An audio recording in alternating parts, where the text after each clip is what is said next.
2 years ago, right in front of the 2020 election, it was revealed that there was a plot involving over a dozen men who were planning to kidnap the governor of Michigan, Miss Gretchen Whitmer.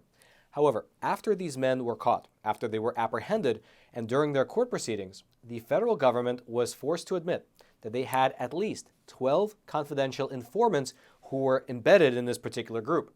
And furthermore, these feds were not just flies in the wall, but rather, these informants were heavily involved in both the inception as well as the planning of this alleged kidnapping. Here's how BuzzFeed News described the situation, which, by the way, in this case, BuzzFeed News did a great job reporting the story. Here's what they wrote, quote, "An examination of the case by BuzzFeed News also reveals that some of those informants, acting under the direction of the FBI, played a far larger role than has previously been reported. Working in secret, they did more than just passively observe and report on the actions of the suspects. Instead, they had a hand in nearly every aspect of the alleged plot, starting with its inception. The extent of their involvement raises questions as to whether there would have even been a conspiracy without them." They further went on to explain some of the details regarding how one of these federal informants actually helped the entire plot to take root. Here's what they wrote, quote, "A longtime government informant from Wisconsin, for example, helped organize a series of meetings around the country where many of the alleged plotters first met one another and the earliest notions of a plot took root. The Wisconsin informant even paid for some hotel rooms and food as an incentive to get people to come." Which then naturally leads to the next obvious question, which is, if the government is so heavily involved in this, and if the overwhelming majority of the people in this plot are government agents, at what point does this so-called kidnapping plot become nothing more than a government operation? Regardless, the reason that I bring up this Michigan kidnapping story today is because many people in the country are actually aware of it. That's because it made national news, and because of it, many people woke up to the tactics that the FBI uses to entrap people. However, what a lot of people don't know is that what happened over in Michigan was not an isolated incident. That's because new reporting shows that this same FBI operation was also trying to get a man out in Virginia to likewise participate in a similar scheme against the Virginia governor, who at that time was Democrat Ralph Northam. However, let me back up for a quick second and set the stage for you properly regarding that whole period of time. And by the way, I hope that if you do appreciate content like this, you take a quick moment to smash those like and subscribe buttons, which quite literally forces the YouTube algorithm to share this video out to ever more people. Now, back in the spring of 2020, you might remember that President Trump sent out 3 messages on Twitter, one after the other. Those specific messages took aim at 3 Democrat governors who at that time were continuing to push very strict COVID lockdowns. Here were the 3 tweets that were sent out back to back on the morning of April 17th, 2020. Quote, "Liberate Minnesota, liberate Michigan, and liberate Virginia." And it's worth noting that those particular tweets coincided with the anti-lockdown rallies that were going on in several different states, including a blockade around Michigan's Capitol building, which took place just a few days before these tweets were sent out. And so you can imagine that the media in this country took these tweets from President Trump and began to run with the narrative that the president was encouraging violence against his political rivals. For instance, Vox ran a story saying that, quote, "One shudders to contemplate what sorts of actions right-wing protesters might take if they interpret Trump's call for them to, quote-unquote, liberate their states seriously."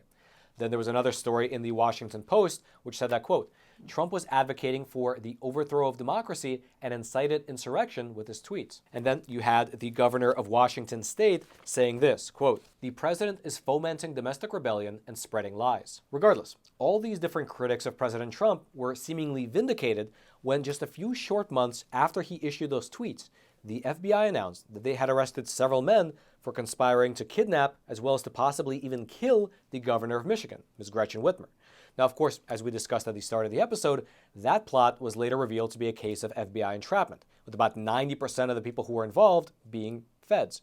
But what most people aren't aware of is the fact that a similar scheme was also playing itself out over in Virginia. What happened was that in the summer of 2020, a federal informant by the name of Dan Chappell began to look for possible targets in Virginia.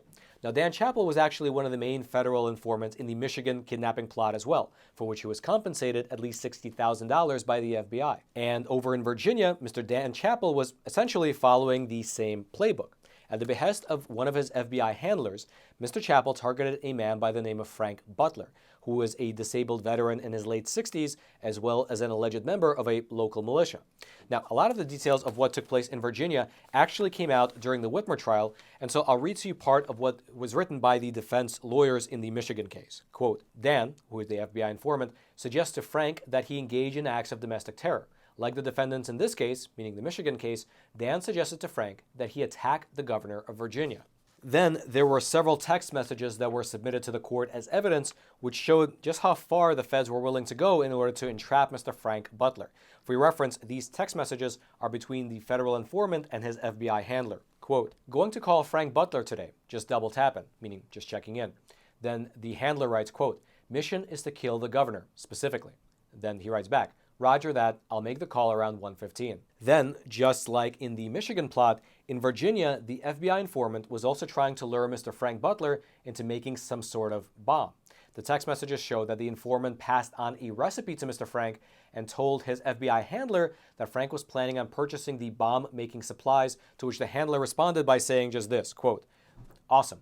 Excellent work. Now, eventually, after a lot of this back and forth, the FBI informant invited Frank to what he called a field training exercise. The event was being billed as a practice run for the real thing, and the men from both Virginia as well as from Michigan were supposed to go there in order to train on how to kidnap their respective governors. But again, it's worth noting that the entire thing was actually just being run by the FBI. Here's how the defense lawyers in the Michigan case, here's how they described this particular event that was set to take place over in Wisconsin. Quote, this event, like all the others, was conceived, planned, and conducted by the federal investigative team of agents and undercover informants working together to provide a stage upon which to manipulate their targets into acting out ostensibly incriminating behavior the government hoped to elicit in its bid to develop and then interpret the operations of a domestic terrorist organization. However, while the FBI was more successful in Michigan, in Virginia, they ran into a roadblock. Because Mr. Frank Butler was disabled, he was not able to drive, and so therefore, he did not show up at the training event over in Wisconsin. And to this day, Mr. Frank Butler has yet to be charged with any crimes. But despite the fact that this plot in Virginia didn't go anywhere, and of course, despite the fact that the whole thing was actually planned out by the FBI, well, when it became public, the governor of Virginia used it as an opportunity to blame President Trump for emboldening supposed white supremacists. Here was Governor Ralph Northam speaking to CNN about this particular case on October 14th of 2020, a time, I should mention, when people were already early voting in the election. Certainly, I don't govern under a cloud of intimidation. That's not who I am. And this is not about me. It's not about the governor of Michigan. This is about this country. And it's about a president that is emboldening these individuals, these white supremacists. And all right, the sponsor of today's episode is a phenomenal company called AMAC. That's AMAC, and it stands for the Association of Mature American Citizens. They are quite literally one of the fastest growing conservative organizations in all of America, and you should consider joining for three main reasons. The first is the money saving benefit, because as a member of AMAC, you get access to a ton of discounts at many different verticals. Things like vitamin stores, restaurants, retail shops, and so on and so forth. If you want to check out the full list, it's pretty exhaustive, you can do so over on AMAC's website. The second benefit is that you get exclusive access to the AMAC magazine. It'll be delivered directly to your doorstep, and it contains phenomenal coverage as well as deep analysis. And then the third benefit, the one that people say is their favorite, is that AMAC fights for your values over on Capitol Hill. In fact, you can check out the online version of this on their website. It's the AMAC Action Advocacy Annual Report, and it shows exactly what they're doing on Capitol Hill in terms of fighting what they call the socialist storm that's brewing in this country. So head on over to amac.us/facts matter and sign up today. I'll also throw a link down in the description box below. Then, the spokeswoman for the Virginia governor, Ms. Alina Yarmarsky, she also got into the action when she released this statement to the press. Quote, the president regularly encourages violence against those who disagree with him. The rhetoric coming out of this White House has serious and potential deadly consequences. However, notably, the spokeswoman also told reporters that the governor's security team was being briefed, quote, throughout the course of the investigation by the FBI. Meaning, just to recap, the FBI is running these different operations to essentially manufacture terrorist plots in multiple different states. As they're doing this, they're keeping the local governors in those different states fully aware of the situation, but still, the governors in those states were then using these FBI-led operations as their talking points to attack President Trump. Now, there are two ways to look at the situation. One is that the FBI is doing their best to uncover potential terrorists. They're doing their jobs dutifully, and the fact that it has the possibility to affect the election isn't really their business. However, the other perspective, which you can say is a more cynical perspective, is that this is a form of election interference, with the FBI manufacturing plots right around election time that can get a lot of news coverage and negatively affect a certain candidate while bolstering another candidate. And in terms of which one of these two are correct, well, that will have to be determined by an internal investigation within both the FBI as well as the broader Department of Justice as a whole, which appears to be actually happening. While I was over in Washington, D.C. about a week ago, I had the opportunity to sit down and speak with Congresswoman Lauren Boebert.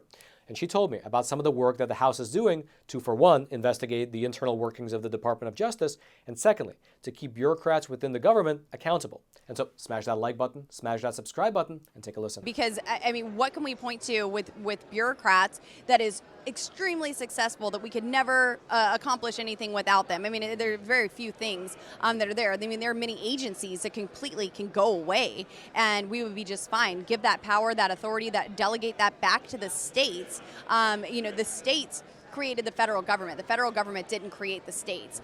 So I think we would be just fine, or at least have mechanisms to be able to get rid of them, to fire them. We did in the speaker's race bring back the Holman rule. So we can target a bureaucrat's position and their salary individually. I think that this will be a huge check on the bureaucracy. Imagine if we would have had that ability to target Anthony Fauci's salary for what he was doing. Now, Anthony Fauci may have so much money he wouldn't care at this point for all of his other crazy misdealings. But if we could have targeted that and said, well, maybe Anthony Fauci is reduced down to a federal minimum wage, that would have sent a signal to many other bureaucrats who maybe couldn't afford it. With the Holman rule, is that sort of then reserved for the top brass? Because I imagine, there's only like 500 plus Congress people, so you're not going to dig deep into the individual weeds and say, well, hey, this mid-management position, we're going to reduce his salary. So it would have to sort of be the way I understand it. It's not reserved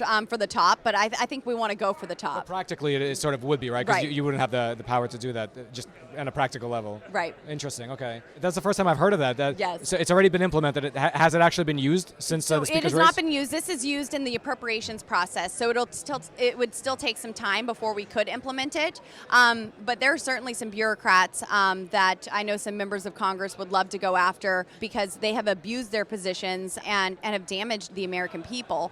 And so, I think all of this is gearing up for just some great fights that we have the ability to win. And this is one of the concessions that we got in the speaker's race. Now, it's worth mentioning that what you just saw was not the full interview. If you'd like to watch the entire interview between myself and the Congresswoman, well, you can find it over on Epoch TV, our awesome no-censorship video platform.